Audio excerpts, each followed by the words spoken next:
नमस्कार साथियों, स्वागत है आप सभी का आपके अपने YouTube channel Dhanraj short hand academy steno classes में। दोस्तों, आज का हमारा डिक्टेशन है आनंद आशुलिपि मासिक पत्रिका RSM SSB stenographer Hindi dictation गति 100 शब्द प्रति मिनट। तो आइए स्टार्ट करते हैं डिक्टेशन 5 सेकंड बाद।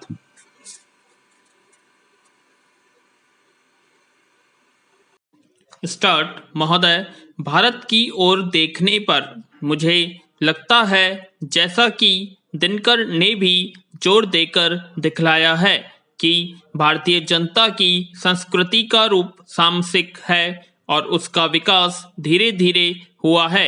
एक ओर तो इस संस्कृति का मूल आर्यों से पूर्व मोहनजोदड़ो आदि की सभ्यता तथा द्रविड़ों की महान सभ्यता तक पहुंचता है, दूसरी ओर इस संस्कृति पर आर्यों की बहुत गहरी छाप है जो भारत में मध्य एशिया से आए थे।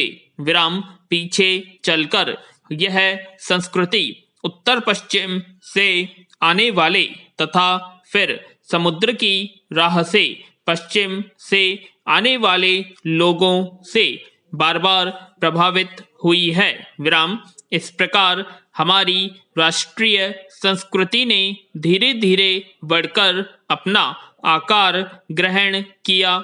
इस संस्कृति में समन्वय तथा नए उपकरणों को पचाकर आत्मसात करने की अद्भुत योग्यता थी। जब तक इसका यह गुण शेष रहा, यह संस्कृति जीवित और गतिशील रही, लेकिन बाद में इसकी गतिशीलता जाती रही, जिससे यह संस्कृति जड़ हो गई और सारे पहलू कमजोर पड़ गए।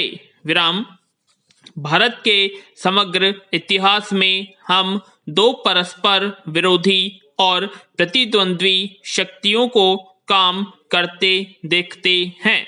एक तो वह शक्ति है जो बाहरी उपकरणों को पचाकर और सामंजस्य पैदा करने की कोशिश करती है, और दूसरी वह जो विभाजन को प्रोत्साहन देती है, जो एक बात को दूसरी से अलग करने की प्रवृत्ति को बढ़ाती है। इसी समस्या से एक भिन्न प्रसंग में हम आज भी सामना कर रहे हैं।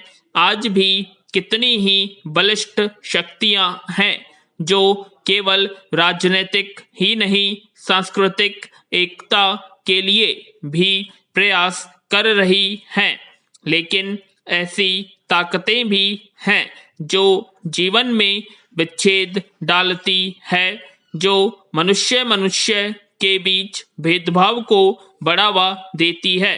पैरा। अतएव आज हमारे सामने जो प्रश्न है वह केवल सैद्धांतिक नहीं है, उसका संबंध हमारे जीवन की सारी प्रक्रिया से है और उसके समुचित निदान और समाधान पर ही हमारा भविष्य निर्भर करता है। विराम साधारणतः ऐसी समस्याओं को सुलझाने में नेतृत्व देने का काम मनीषी करते हैं, किंतु वे हमारे काम नहीं आए। उनमें से कुछ तो ऐसे हैं जो इस समस्या के स्वरूप को ही नहीं समझते, बाकी लोग हर मान बैठे हैं। वे विफलता बोध से पीड़ित तथा आत्मा के संकट से ग्रस्त हैं। मार्क्सवाद ने ऐतिहासिक विकास का विश्लेषण उपस्थित करके समस्याओं पर सोचने और उन्हें समझाने के काम में हमारी भरपूर सहायता की। पैरा।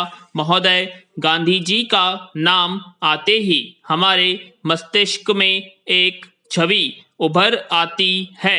वह है एक हाथ में लाठी, बदन पर एक अंग वस्त्र, अहिंसा का पुजारी, बेड़ियों में जकड़ी अंग्रेजों के अत्याचारों से भारत माँ को मुक्त कराते हुए एक व्यक्ति। विराम गांधी जी ने पश्चिमी सभ्यता की लगभग सभी मूल अवधारणाओं तथा बाजार के लिए किए जाने वाले विदेशी वस्तु उत्पादन का विरोध किया।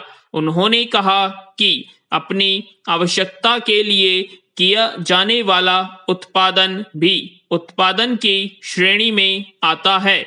उन्होंने कमजोर के जिंदा रहने के अधिकार को सर्वोच्च प्राथमिकता दी और सत्याग्रह, अहिंसा तथा असहयोग व सविनय अवज्ञा के हथियारों से उसे सज्जित किया। पैरा गांधी जी ने भारत के गांवों को स्वावलंबी बनाए जाने तथा इसके लिए लघु एवं कुटीर ग्रामोद्योग के विकास पर अधिक बल दिया।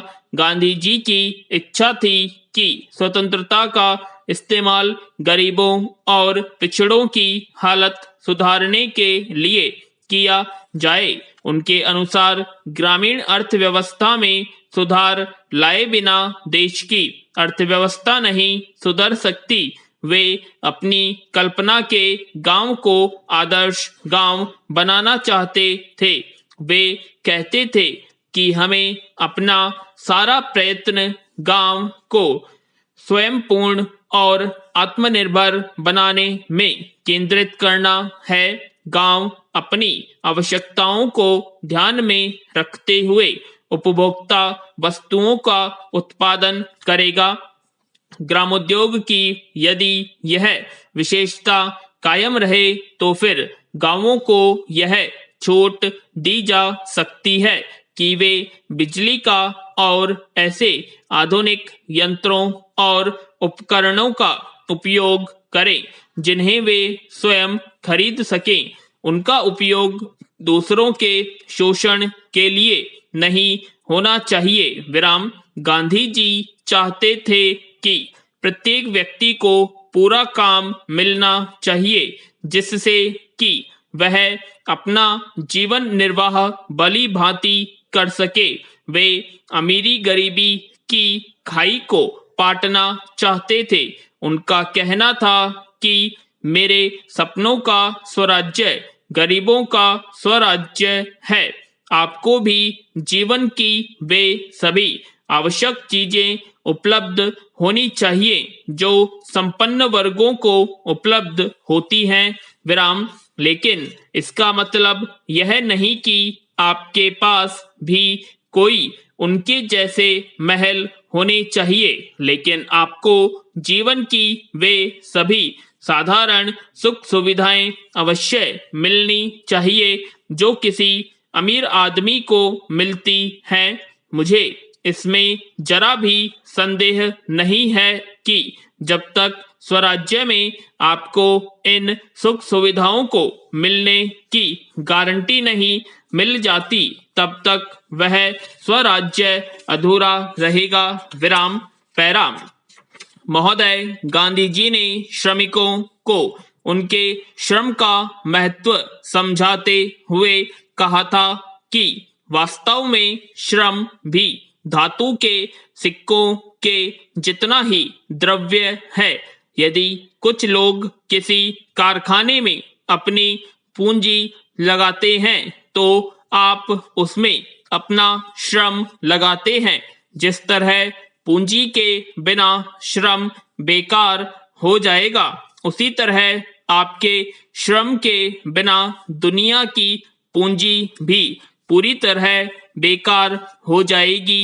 गांधी जी ने अहिंसा को अपनाकर शोषक के विरुद्ध जुट जाने का आह्वान करते हुए अमृत बाजार पत्रिका में लिखा था, यदि लोग शोषक की आज्ञा न माने तो शोषण हो ही नहीं सकता, लेकिन उसमें हमारा स्वार्थ आड़े आता है और हम उन्हीं जंजीरों को अपनी छाती से लगाए रखते हैं जो हमें बांधती हैं।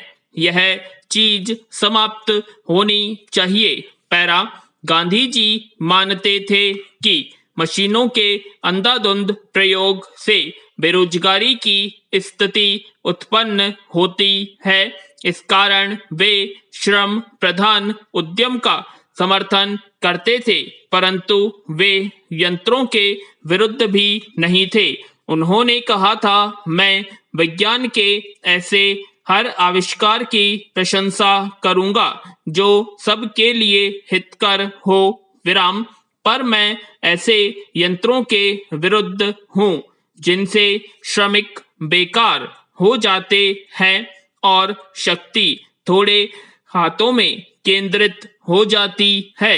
गांधी जी खादी तथा चरखे को ग्रामीण गरीबी की रामबाण औषधि मानते थे। उन्होंने इस पर अपने विचार काफी विस्तार से रखे। उन्होंने खादी ग्राम उद्योग के विषय में कहा था, खादी ऐसा ग्राम उद्योग है जैसा और कोई उद्योग न तो है और न हो सकता है। चरखों के विषय में कहा, हर एक घर में चरखा होना चाहिए और हर गांव में एक या एकाधिक करघे विराम। यह वस्त्र स्वावलंबन का आदर्श है। अपनी रोटियां हम अपने घर में ही बना लेते हैं। गांवों में कहीं होटल तो है नहीं। इसी तरह तमाम ग्रामवासियों को अपने लिए स्वयं ही कपड़ा बना लेना चाहिए विराम। एक अन्य अवसर पर उन्होंने कहा था, चरखा ही एक ऐसी चीज है जो भारत के ग्रामों के गरीबों के हाथों में लाखों रुपए दे सकता है। प्रत्येक कृषि प्रधान देश के लिए ऐसे सहायक उद्योग की आवश्यकता होती है जिसमें लोग अपना बचा समय लगा सकते हैं। चरखा सदा से भारत का ऐसा ही उद्योग है। भारतीय संविधान में नारी को जो स्थान प्राप्त है उसमें बहुत सीमा तक गांधी जी की प्रेरणाओं और सदप्रयायों का हाथ है। पूर्ण विराम। आशा करते हैं आप सभी को डिक्टेशन पसंद आई होगी, तो प्लीज़ कमेंट बॉक्स में कमेंट करें और अब तक आपने हमारे चैनल को सब्सक्राइब नहीं किया सब्सक्राइब करें और ज़्यादा से ज़्यादा वीडियो को लाइक करें, शेयर करें, कमेंट करें, बेल आइकन प्रेस करें जिससे हमारे लेटेस्ट नोटिफिकेशन आप सभी तक पहले पहुंच सके। धन्यवाद।